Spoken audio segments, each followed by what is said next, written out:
Alright, so good evening mga boss. So nandito tayo ngayon sa may Binondo, Manila. Yan, so may pupuntahan tayo ditong shop mga boss. So ayan, so naka Google Map lang tayo dahil hindi ating kabisado yung lugar. Ngayon ang gagawin natin dito ay magpapa-install tayo ng mini driving light saka loud horn dito sa ating Honda Click 125 version 3. Siyempre madalas tayong bumabiyahe sa gabi dahil nga sumasideline tayo kay Joyride. So may mga kalsada kasi tayo nadadaanan na madidilim mga boss. So nangyari kasi sa akin isang beses na bigla lang ako pumalabog sa malalim na lubak, hindi ko napansin. So medyo naalog kami nung back ride ko. Alright, so nandito na tayo mga boss. Ayan, marami din nagpapagawa pa. So alas 6:20 na ng gabi. Ayan, so nakahabol pa tayo kasi hanggang alas 9 naman pala yung cut off nila. Boss, yung si busing nyo, ako yung tumawag kanina eh. Magpapa-install ako ng MDL saka yung loud horn. Okay, so time check muna tayo mga boss. So 10:44 na ng gabi. So dumating tayo dun kanina sa shop ay mga 6:20. So almost 4 hours din kasi nasimulan yung trabaho nung sa unit natin. Halos pasado alas 7 na kasi may mga nauna kasing ginagawa dun. Quality naman yung gawa ni Papa Bon Works. Ayan, yun yung pangalan ng shop dito sa may Recto, Manila. Ayan, so testing natin yan yung stock natin mga boss. Diba, halos wala kang makita. Ito yung MDL ng Origo. Ayan yan yung low beam. Diba kung gaano kalupit. Kahit may street light, testing natin sa may street light. Kitang kita pa rin. So hindi tayo masasaldak sa malalalim na lubak nito mga boss. Hindi tayo masorpresa.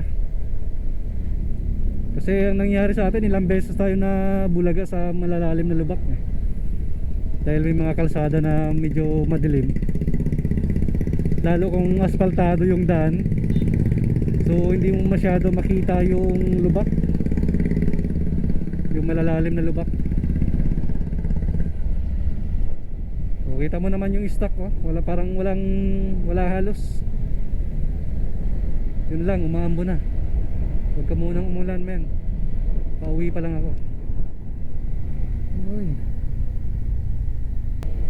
Okay, testing ulit. Yan low beam. Sarap, liwanag men. Low beam, grabe liwanag, kitang kita pati langgam. So susunod ite-testing naman natin to mga boss pagka sa mga walang street light. Ayan mga boss kitang kita yung kalsada na ngayon. Kita mo na agad yung lubak. Dati nangangapa. Testing natin yung high. Yung high kasama yung puti sa kadilaw, so magkasama na sila. Pag low, ayan lang, so yung puti lang. So dito naman sa city, bawal naman magamit natin yung mini driving light natin kasi maliwanag dito kasi may mga street light. So may mga part lang din na dito sa Manila na medyo madilim din, kaya dito natin kailangan yung ating MDL or mini driving light. Ngayon mas gamit na gamit natin daw sa mga probinsya, lalo kung kasi minsan nabiyahe tayo ng gabi. So kailangan gamit na gamit natin to kasi ang hirap talaga bumiyahe ng aasa ka lang sa stock na ilaw ng headlight natin. So ngayon ang sarap na bumiyahe nito kasi may ilaw na tayong malakas. So dagdag din safety natin yan, dagdag sa visibility natin sa daan. Ayan Ang liwanag. Kitang kita yung tumatawid na langgam. Diba? Solid. So maganda gumawa din yung si Papa Bon Works moto shop mga boss. So nagsiset up talaga sila ng mga ilaw kung anong gusto mong design. Saka yung mga marami silang mga package pagdating sa mga paggawa ng mga ilaw ng mga motor. Ayan no? Oh. Siya, testing natin, tapat natin yung logo, yung ilaw natin sa kanya. Oh ha? Burado yung kanya. Walang wala sa ilaw natin. Ayan no? Mahina yung ilaw niya, sa atin malakas.